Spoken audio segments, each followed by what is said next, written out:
안녕하세요. 저는 포스텍 화학공학과 08학번 박준범이라고 하고요. 포스텍 동문분들께 인사를 드리게 되어서 되게 영광입니다. 저는 이제 학부 졸업 후에 통합과정으로 진학을 바로 했었고, 이제 박사학위까지 포스텍에서 다 마쳐서 17년도에 박사학위를 받게 되었습니다. 지금 2020년부터 현재까지 이제 포스텍이 지금 캠퍼스에 있는 막스 플랑크 연구소랑 비슷한 이제 독일의 헬머홀츠 옆에 소속에 있는 윤리 연구소에서 현재 스태프 사이언티스트 근무를 하고 있습니다. 지금 저는 소재 분석 기술 중에 하나인 투과 전자 현미경을 이용해서 배터리나 연료전지, 수전해 같은 에너지 저장, 전환 기술의 메커니즘을 연구를 하고 있습니다. 투과전자 현미경이라는 기술 자체는 소재를 연구하는 분들은 아마 한 번쯤 들어보셨을 만한 분석 기술인데, 좋은 투과전자 현미경 자체는 이제 여러분들이 보통 이제 결정 구조를 이제 많이 상상하실 수 있을 만큼 원자들이 어떻게 배치되어 있는지를 보여줄 수 있는 정도의 해상도가 굉장히 높습니다. 다양하게 이제 투과전자 현미경을 이용해서 활용한 분석 기술 중에 저는 이제 실제로 투과전자 현미경 안에서 시편을 가열하거나 액체에 담가서 전기를 흘리거나 하는 등의 이제 여러 가지 실험을 실제로 진행을 합니다. 그래서 시편에서 벌어지는 여러 가지 현상들을 전체적으로 실시간으로 관찰을 하면서 메커니즘을 이해하는 연구를 하고 있습니다. 그래서 일반적인 분석에서는 보통 이제 변화의 전후를 1대1로 비교를 하는데, 이 경우에는 이제 중간에서 벌어지는 변화를 좀 놓칠 수가 있는 단점이 있는 반면에, 저는 이제 변화 과정 전체를 영상으로 이제 추적 관찰을 하다 보니까 해당 현상을 좀 더 깊이 이해를 하고 메커니즘을 규명하는 역할을 좀 하고 있습니다. 그래서 응용 기술을 처음에 소개드릴 때 이제 배터리나 연료전지 같은 이제 응용 기술이라고 표현은 드렸지만은, 실제로 하는 업무로만 보면 이제 미세 구조를 분석을 하고 메커니즘을 이해하는 기초 연구에 가깝습니다. 제가 이제 포스텍에서 지내는 동안에 공부 이외에 다른 활동들을 굉장히 많이 했는데, 그 경험들 사이에서 저는 사람들과 만나는 역할들을 많이 하고 그 안에서 어떻게 소통을 하고 이런 이제 여러 가지 의견들을 조율을 하고 크게 이제 기획을 한다거나 이런 부분들을 좀 생각을 많이 해서 큰 그림을 좀 그려야 될 때가 있어서, 지금 연구자를 하면서 그런 여러 가지 스킬들이 단순히 공부를 잘한다 이외에 많은 것들이 도움이 굉장히 많이 되는구나. 특히 외국에 이제 유럽에 나오다 보니까 협업도 굉장히 늘어나고 이러면서 굉장히 다양한 사람들과 여러 가지 형태로 소통을 해야 되는데, 그때마다 이제 그렇게 이제 학교 시절에 여러 가지 활동들에서 받았던 인사이트들, 예를 들어서 총학생회 활동을 할 때 건강검진 업무를 제가 담당을 했었어요. 큰 돈을 수금을 하고 그걸 이제 배분을 하고 회계적인 부분도 했었고, 실제로 그 협업을 하는 이제 병원 쪽에서 방문으로 와서 그런 이제 진료를 본다거나 아니면 이제 자리 배치를 한다거나 여러 가지 중간에 문제점들을 해결한다거나 하는 식으로 이공계 이외의 분들과 소통할 경우들이 좀 있었고, 그때마다 분야를 넘나들 때는 어떤 식으로 소통을 하는 게 괜찮은지 그런 것들도 많이 배울 수 있는 기회가 되지 않았을까라는 생각이 듭니다. 제가 지금은 이제 분석 연구를 이제 하고 있는데, 사실 학위 과정 중에는 이제 소재 합성 연구를 수행을 했었습니다. 그러다 보니까 소재 합성을 하는 과정에서의 연구 목표는 소재 물성 향상의 연구 목표였습니다. 그래서 실제로 한 업무들을 보면은 합성 과정에서 쓰였던 여러 가지 변수들과 실제 만들어진 결과였던 물성 사이의 상관관계를 밝히는 게 굉장히 핵심이었고, 그 상관관계를 밝혀야지 제대로 물성을 향상시킬 수가 있었는데, 그게 아무래도 워낙 복잡하니까 그 부분이 굉장히 어려웠습니다. 하지만 이제 저 같은 경우 히스트로 이제 파견을 나가면서 훨씬 다양한 분석 장비를 제가 직접 다루면서 분석을 할 수 있었고, 그러면서 이런 기존에 답답했던 상관관계를 조금 어느 정도까지는 의미 있는 수준까지 이해를 할 수 있었습니다. 그리고 그 과정에서 저는 이제 단순히 이제 물성 향상에서 이런 이제 숫자 가지고 경쟁을 하는 것보다는 제대로 어떤 원리나 메커니즘을 이해하는 게 굉장히 흥미가 많이 생겼고, 당연히 이제 분석 기술에도 굉장히 많이 생겼습니다. 그리고 이제 경쟁보다는 진짜 깊이 있는 연구하고 싶어서 실제로 나와보니까 아무래도 이제 긴 호흡으로 연구를 하고 어느 정도 이제 연구자들한테 자율성을 보장해 주다 보니까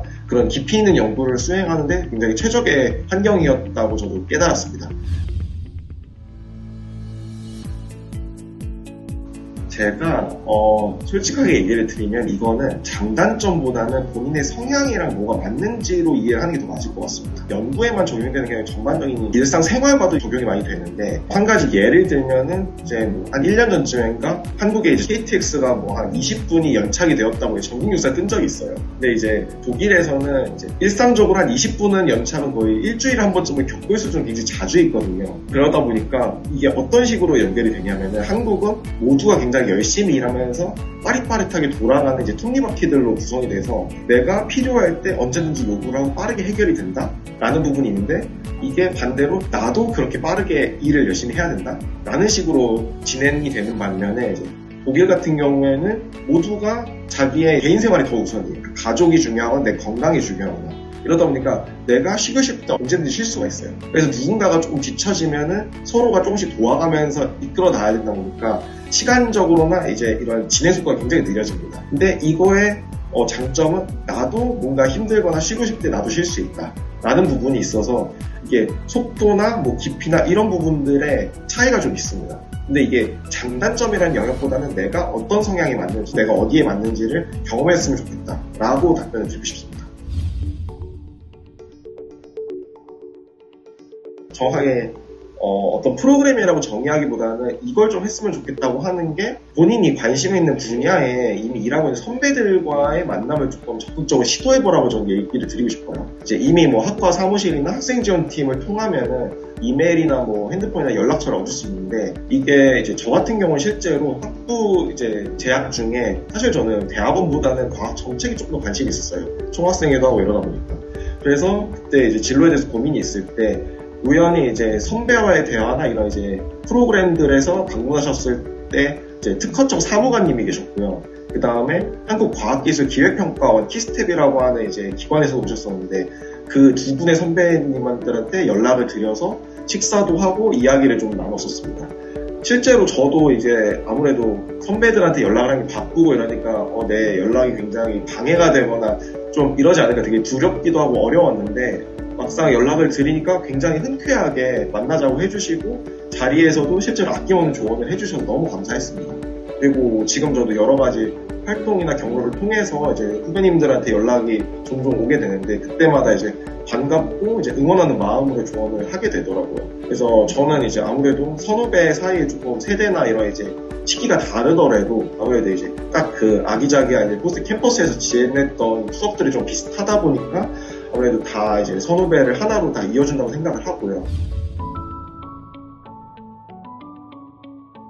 아무래도 내가 어느 소속이 된다라는 것보다는 나 자신이 어떤 이제 뭐라고 해야지, 브랜드 가치가 되었다고 생각을 해요. 그래서 아무래도 자신만의 길을 기획하고 이끌어가고 하는 이제 나만의 브랜드를 키우는 역량이 좀 필요하다고 생각을 합니다. 특히 이제 일단 포스텍이라고 하는 학교 환경 자체가 소수정예를 지향하기 때문에 내가 원하면은 얼마든지 이제 기회도 많이 생기고 무궁무진하고, 특히 이제 여러분들이 이미 입학을 하는 입장에서 이미 여러분들 세대는 대다수가 이미 인서울만 보고 있어요. 서울에 대다수가 있는데 여러분들이 이제 지방으로 내려오는, 이제 지방에 있는 멋진 포스텍 캠퍼스로 온 것 자체가 이미 여러분들은 큰 이제 도전을 한 거죠. 그리고 이게 이제 21세기 지금 AI가 엄청 뜨는데, 이러면 이렇게 이제 AI 시대가 지날수록 아무래도 여러분들이 거기 소속이다. 지금 포스텍이라는 이제 간판보다 내 스스로의 역량이 더 중요해져요. 그러다 보니까 제가 꼭 드리고 싶은 얘기는, 지금은 아무래도 포스텍이 누군가로 여러분들을 소개를 해야 될 거예요. 근데 이제 나중에는 여러분들이 더 큰 사람이 되고 여러분들이 나온 포스텍이 이어져서 소개를 할 수 있게 조금 성장을 하셨으면 하는 바람이 있습니다. 여러분들이 지금 겪고 있는 포스텍 생활이 그렇게 녹록하지는 않을 거예요, 아무래도. 그러니까 수업도 일단은 난이도도 되게 높고 여러분들 되게 힘든 시절이고, 친구들이 열심히 설명을 해주는데도 따라가기 좀 어려웠던 부분이 있고, 그만큼 이제 전반적인 이제 포스텍 수업 난이도가 되게 높고, 저는 뭐 제가 할 수 있는 만큼 공부를 열심히 했지만은 결과가 그렇게 좋지는 못해요. 하지만 지금 이제 뭐 10년 이상의 시간이 지나서 연구자로 살고 있는데, 그 입장에서 봤을 때 떠올려 보면은 지금도 느끼고 있지만은 어려운 수업들을 그냥 대충 하지 않고 나름대로는 열심히 했던 게 지금까지 뭐 대학원이나 연구생활에 되게 도움이 되는 것 같아요. 왜냐면은 그때 뭐 이해는 정확하게 하지 못했지만은 그 경험들이 누적이 돼 있었고 제 안에 쌓여 있다가 연구실 생활하면서 여러 가지를 필요할 때 그 개념들이 이렇게 연결이 되어 있었구나 하면서 다시 공부를 하면서 또 연결이 되고 확장이 되는 경험들을 조금 느끼게 됐습니다. 그래서 지금 당장은 이걸 내가 왜 해야 되고 좀 쓸데없어 보이는 것들이 되게 많을 거예요. 하지만은 이게 언제 어디서 연결이 될지가 모르니까 여러분들이 포스텍에서 할 수 있는 만큼 많은 경험들을 쌓고 그런 것들을 통해서 여러분들이 알게 모르게 단련이 되어 있다. 그래서 실제로 사회에 나왔을 때 그게 굉장히 큰 자산으로 여러분들한테 도움을 줄 거다라고 저는 믿어 의심치 않습니다.